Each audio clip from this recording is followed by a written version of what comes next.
من المداخل ديال النقل التلفازي. دابا المداخل ديال المنح ديال النقل التلفازي 6 مليون ديال الدرهم في السنه. انا الرجاء راه الجمع العام ديالي نقدر نديرو في اللايف تشوفوا حتى 3 مليون 4 مليون 5 مليون، وبالتالي كان المقترح ديالنا هو يرفعوها ل مليار ديال السنتيم بالنسبه لنا. النقطه الثالثه اقتسام المداخل ديال كاس غير قبل في هذه النقطه دابا ندخل للقناه الرياضيه.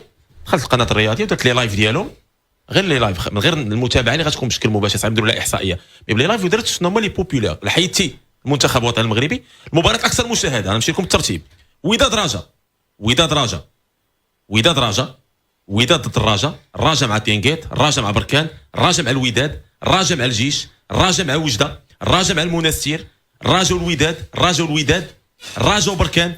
دابا وصلت دابا الطوب في 15 وباقي ديما اسم فريق الرجاء الرياضي والوداد متواجد بشكل كبير جدا.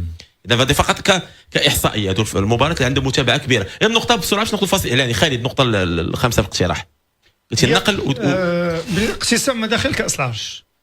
دابا العصبه الاحترافيه اما دير واحد الدوريه في الاول قبل ما نبداو اقتسام مداخل ديال كاس العرش. واش تقول لنا مداخل ديال كاس العرش غنقسموهم كاملين تكلف بهم هي؟